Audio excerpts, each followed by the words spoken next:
Greetings, my name is SHEILA and I'm from BA111. I will be presenting the introduction to our group assignment.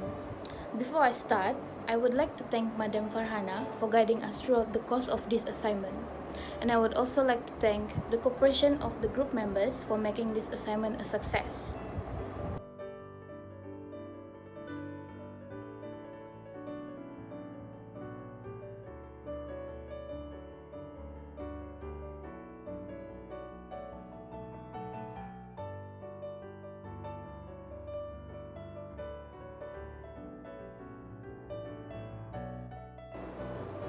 The Singapore and Straits Aerated Water Company was established in 1883 by two visionaries named John Fraser and David Neave to provide carbonated soft beverages. This business later developed into Fraser and Neave, one of the region's food and beverage behemoths, FNN. With core competencies and leadership in the food and beverage, property and publishing, and printing sectors, the FNN Group is currently among the oldest, most recognizable, and most successful businesses in Singapore and Malaysia. It is also synonymous with high-quality, halal-compliant products that have been trusted by generations. There are three levels of management as follows: top-level management, middle-level management, and lower-level management.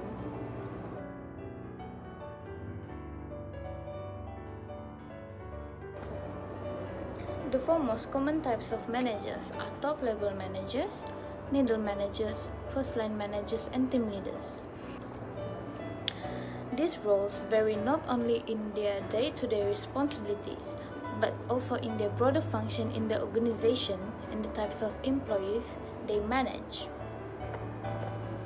So for the top-level managers, the highest echelons of executive management are represented by top-level managers, Chief Executive Officer, Chief Financial Officer, and other titles with the prefix chiefs are common among senior managers. For middle managers, although they often report to the top-level managers, middle managers still have a great deal of autonomy to make choices for their division or section of organization. These managers frequently have director in their job titles. Department heads are another possibility. Moving on to first-line managers. For management professionals, this position is considered entry-level. First-line managers collaborate directly with project team members and non-management staff. Their main responsibility is to keep an eye on staff productivity and hold people responsible for attaining business objectives. Last but not least, team leaders. Team leaders are managers who specialize in a particular activity, product, or project that are known as team leaders. Thus, their job is to oversee all the logistics of the assignment, which may involve hiring new staff, finishing projects on schedule, and delegating particular responsibilities to different team members.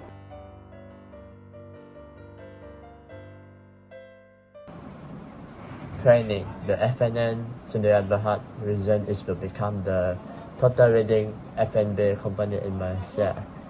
And followed by the mission is to create value for their stakeholders by ensuring that their corporate action positively impact the socio-economic and environmental factors. Followed by the objective is to aim to be a leading Asian-based company that focus on a balanced portfolio comprising of food and beverage and publishing and printing.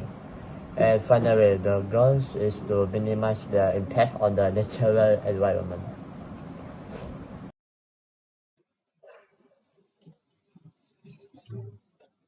Okay, the operational planning. The operation of FLN have always been focused on sustainability. This company's vision and strategies have been developed using both long-term and short-term perspective to clearly explain how they are creating benefits for everyone and the environment. The company identified few topics that span our economic and environmental and even social implications. And one of the topics is the driving economic value. For the short term, it invests in new product and process development to expand the product line and boost effectiveness and even productivity, whereby the long term is to produce earnings that will directly benefit their shareholders. And second is empowering people. For the short term, they are concentrating on talent management by having the best candidate out there. And for the long term, they ensure market presence by enhancing employees' financial security. And the third one is eco-efficiency. For the short term, water is utilized efficiently throughout the various chain and employs risk management for water resources to guarantee there is enough water for their manufacturing needs. And for the long term, they are controlling the GHG emission from their production for processing and transportation.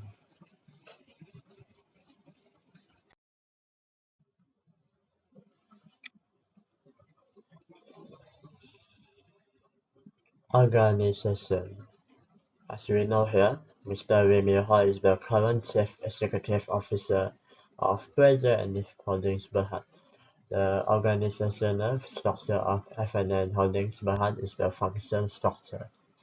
The importance of major roles is maintained. Specialization principles are applied to boost productivity. Knowledge is organized and centralized, and top-level control is made possible. As you can see from the figure 1, there's three types of level. There's three levels of delegation chart, and it is from low, medium to high.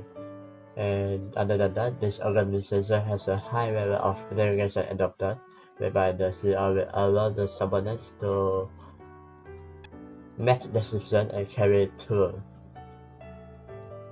the head of its department, and who is also a subordinate in this situation.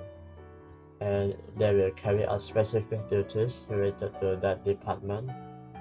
For example, the Department of Marketing, under the direction of its director, Mr. Graham Lim, will work to market and grow their company while also increasing sales of their goods and services. Hi, my name is FIERA Florian, and my student ID is 2022 at 55202. Today I will be explaining about the locus of decision making. Decision making is the process where the manager itself recognize and solve out problems that the company face. There are two types of decision making.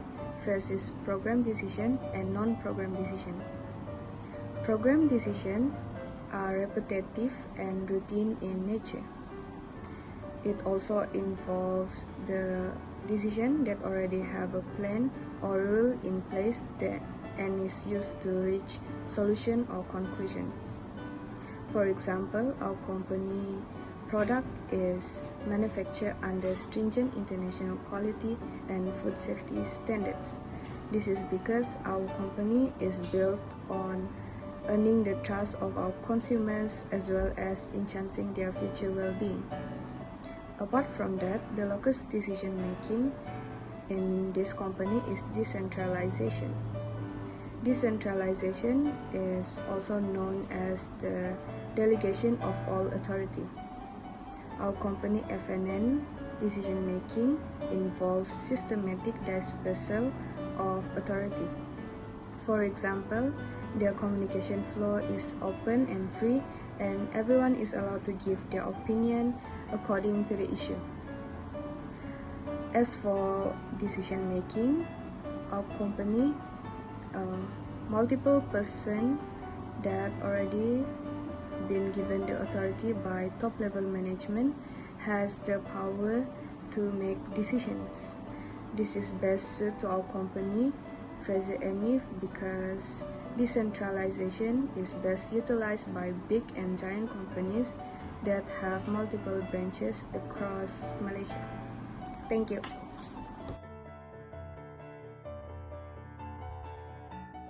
So, I will present my part, which is motivation theory. Motivation is a set of forces that causes people to behave in certain way.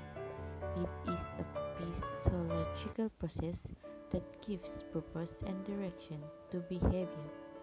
So, I would like to talk about motivation theory, which is Herzberg's motivation theory that Fraser and Neave holding Berhad are applied to their company.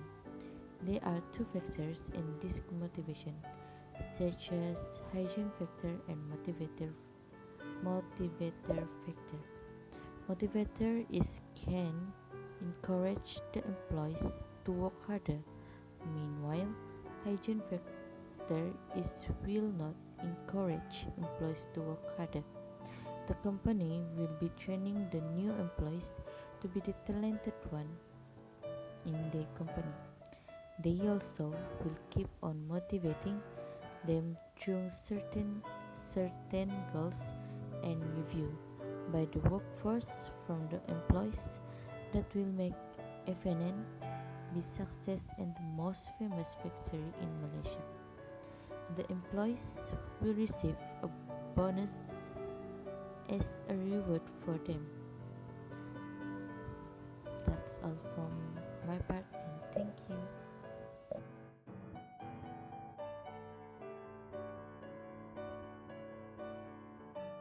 My name is Michelle and I'm gonna explain about leading. Mishinges studies distinguishes between two types of behavior, production-centered behavior and employee-centered behavior. The production-centered behavior, also known as job-centered behavior, is characterized by the head or leader focuses solely on their job, subordinates what and how the work should be done by detailing the procedures of the work. Managers encourage employee engagement in goal setting and other work decisions and assist assure high quality performance by inspiring trust and respect. The goal of this type of behavior is to ensure employee pleasure. The next part is controlling. Controlling is the practice of controlling organizational activities so that the actual performance conforms to expect organizational and goals. In terms of preparation, Fraser and Neave Holdings BHE focuses on product quality. This includes using only high-quality raw materials and ingredients, storing and transporting the raw materials, ingredients, and final products in appropriate containers at the proper temperature, training employees on the production line in food management and hygiene, using the most appropriate packaging for safety and convenience, and auditing their suppliers through a supplier performance tracking to ensure compliance with food safety regulations and standards. According to the Business Times, the company's control approach to dealing with the situation is to begin to create a consumer profile in an effort to understand their needs. To engage these consumers, they create awareness about the use of condensed milk and other products to celebrity chefs to show the other race how to use products that were previously exclusive to one race. As a result, 12 to 18 months into voyage, the condensed milk and evaporate milk businesses increased by double digits. So, the conclusion of this FNN, Fraser and Neave Holdings, as a result, this company has demonstrated a dynamic progress in marketing, organizing, and leading their businesses so effectively that they can ensure that they can reach their goals, particularly in attaining their purpose and vision. That's all for my group. Thank you, madam, for listening to our presentation.